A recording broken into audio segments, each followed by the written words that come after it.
2016 एक ऐसा साल जिसने भारत की डिजिटल जर्नी की दिशा ही बदल दी। This massive rollout in 2016 aimed to formalize the economy, but critics worried about the privacy implications of such widespread digital surveillance. उस रात एक नंबर देखकर मैं 2 मिनट तक स्क्रीन को ही देखता रहा। From the bustling streets to the smallest villages, India is embracing a new era of commerce. The digital revolution is here, transforming lives one QR. The markets are reacting sharply to the news. We are taking decisive action to control the situation. Experts warn this could have long-term consequences for the economy. आज मैं तुमसे एक सवाल पूछूंगा और हो सकता है इसका जवाब तुम्हारी पूरी सोच बदले। अगर मैं अभी तुम्हारा फोन ले लूं और पूछूं पिछले 30 दिनों में यूपीआई से कितना पैसा खर्च किया, तो क्या तुम बिना फोन देखे मुझे बता सकते हो? शायद नहीं। अजीब बात पता है क्या है? पहले मुझे भी नहीं पता था जब तक एक रात मैंने अपना बैंक स्टेटमेंट नहीं देखा। उस रात एक नंबर देखकर मैं 2 मिनट तक स्क्रीन को ही देखता रहा। मेरे मुंह से सिर्फ एक ही लाइन निकली, यार मैंने इतना पैसा आखिर में खर्च कहां कर दिया। उस रात मैंने यूपीआई को नहीं, अपने आप को एक क्वेश्चन करना शुरू किया, क्या मैं बदल गया हूं या फिर यूपीआई ने मेरे पेमेंट करने का तरीका बदल दिया? उस सवाल का जवाब ढूंढते ढूंढते मुझे 2016 तक जाना पड़ा। 2016 एक ऐसा साल जिसने भारत की डिजिटल जर्नी की दिशा ही बदल दी। 2016 देश बदल रहा था, लोग बदल रहे थे और पैसे चलने का तरीका भी बदल रहा था। कुछ ही समय बाद एक ऐसी टेक्नोलॉजी आई जिसने सिर्फ पेमेंट आसान नहीं बल्कि हमारे रोज की आदतों को भी बदलना शुरू कर दिया। उस टेक्नोलॉजी का नाम था यूपीआई। लेकिन यूपीआई की असली कहानी क्यूआर कोड से शुरू नहीं होती, वो शुरू होती है भारत के बदलते हुए सपने से। देखो 2016 से भारत में बहुत कुछ बदल रहा था। इंटरनेट सस्ता होना शुरू हो गया था और लोगों के हाथ में स्मार्टफोन आने लगे। लेकिन एक प्रॉब्लम अभी भी वही थी, पैसा भेजना। सोचो अगर तुम्हें अपने दोस्त को 500 रुपए भेजने तो तुम्हें क्या क्या करना पड़ रहा था। कैश देना पड़ रहा था, बैंक जाना पड़ रहा था और फिर लंबा बैंक अकाउंट नंबर देना पड़ता। पैसे भेजने से ज्यादा उसे भेजने का प्रोसेस था। यहीं से एक सवाल पैदा हुआ, क्या पैसे भेजना व्हाट्सएप पर मैसेज भेजने जितना आसान हो सकता है? और यहीं से शुरू हुई एक ऐसी सोच जिसने आने वाले कुछ सालों में भारत की इकोनॉमी का चेहरा ही बदल दिया। भारत के बैंकों और टेक्नोलॉजी एक्सपर्ट ने मिलकर एक ऐसा सिस्टम बनाया जहां बैंक अलग हो लेकिन पेमेंट एक ही प्लेटफॉर्म से हो सके। इस सिस्टम का नाम दिया गया यूपीआई। शुरुआत में किसी ने नहीं सोचा था कि एक दिन चाय वाला, सब्जी वाला और रिक्शा वाला और उसके अलावा करोड़ों छोटे दुकानदार इसी टेक्नोलॉजी पर भरोसा करेंगे। लेकिन यूपीआई की सबसे बड़ी ताकत उसकी स्पीड नहीं थी, उसकी सबसे बड़ी ताकत आदत बदल देना था। लोगों ने कैश निकालना कम कर दिया, वॉलेट साथ रखना कम कर दिया और धीरे धीरे फोन ही वॉलेट बन गया। लेकिन यही एक नया सवाल पैदा होता है, अगर पेमेंट इतना आसान हो गया तो क्या खर्च करना भी आसान हो गया? और यहीं से शुरू होती है इस वीडियो की इंटरेस्टिंग स्टोरी। अब यहाँ एक सवाल आता है, अगर आप 500 रुपए कैश से दो या फिर यूपीआई से, पैसे तो दोनों बाहर ही आपके जा रहे, फिर कुछ लोगों को यूपीआई से खर्च करना आसान क्यों लगता है? इसका जवाब टेक्नोलॉजी में नहीं, हमारे दिमाग में छुपा है।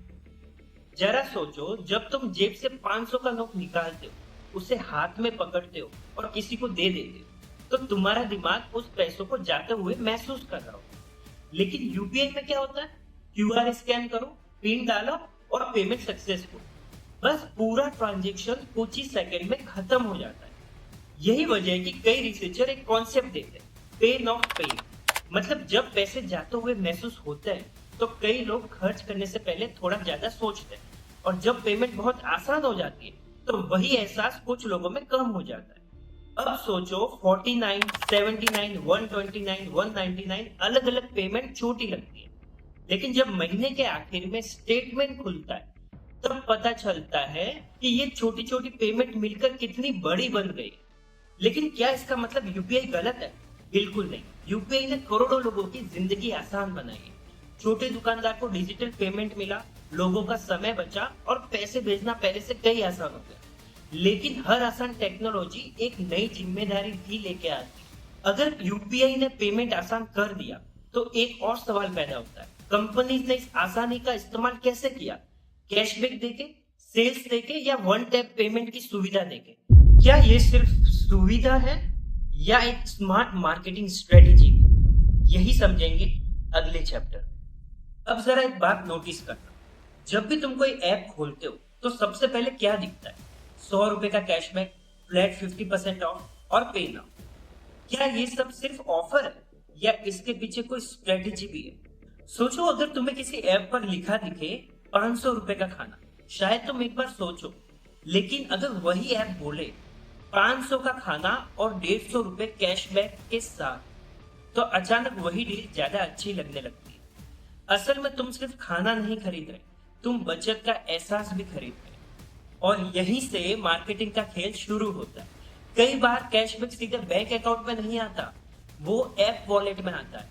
मतलब तुम्हें वापस उसी ऐप पर आना पड़ेगा, यानी एक सेल से अगली सेल की तैयारी। यूपीआई ने पेमेंट आसान बनाया और कंपनीज ने उसे और भी आसानी दी। नई नई सर्विसेज खड़ी कर दी, वन टैप चेकआउट दे दिया, इंस्टेंट रिफंड दे दिया, सब्सक्रिप्शन का मॉडल दे दिया, ऑटो पे दे दिया। ये सब तुम्हारी सुविधा के लिए है और बिजनेस भी इससे बहुत फायदा कमा रही है। याद रखना, अच्छी मार्केटिंग तुम्हें जबरदस्ती खरीदने पर मजबूर नहीं करती, वो खरीदने के प्रोसेस को इतना आसान बना देती है कि डिसीजन लेना आसान लगने लगता है। लेकिन अगर यूपीआई इतना शानदार है, तो फिर कुछ लोग आज भी कैश में पेमेंट करना पसंद क्यों करते हैं? और क्या आने वाले समय में कैश पूरी तरीके से गायब हो जाएगा? और यहीं से शुरू होता है इस कहानी का आखिरी और इंटरेस्टिंग चैप्टर। तो क्या यूपीआई ने हमें ज्यादा खर्च करना सिखा दिया है या उसने सिर्फ हमारी जिंदगी आसान बना दी है? सच कहूं तो जवाब इन दोनों के बीच में कहीं है। यूपीआई ने भारत के करोड़ों लोगों की जिंदगी आसान बनाई है। आज एक छोटा दुकानदार भी डिजिटल पेमेंट ले सकता है, घर बैठे सैकड़ों के पैसे भेज सकता है, लाइनें छोटी हुई है, टाइम बचा है और लाखों छोटे बिजनेस डिजिटल दुनिया से जुड़ चुके हैं। लेकिन हर टेक्नोलॉजी अपने साथ एक नई जिम्मेदारी भी लेके आती है, क्योंकि टेक्नोलॉजी तुम्हारे लिए डिसीजन नहीं लेती, तुम लेते हो।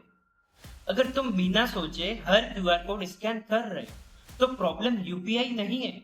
अगर तुम बजट बनाकर जरूरत के हिसाब से खर्च कर रहे हो तो यूपीआई तुम्हारे लिए एक शानदार टूल है।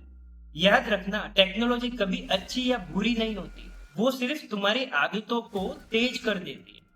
अगर आदत अच्छी है तो फायदा भी तेज होगा, अगर आदत खराब है तो उस हिसाब से आपको नुकसान भी होगा। तो अगली बार जब भी तुम क्यूआर कोड स्कैन करो तो सिर्फ पेमेंट मत करना, एक सवाल भी पूछना, क्या मुझे सच में इसकी जरूरत है? हो सकता है यही एक सवाल हर महीने तुम्हारे हजारों रुपए बचाए। और शायद यही यूपीआई की सबसे बड़ी सीख है, डिजिटल बनो लेकिन डिसीजन अपने दिमाग से लो। अगर ऐसी ही वीडियो पसंद है तो अगली डॉक्यूमेंट्री में बहुत जल्द मिलते हैं।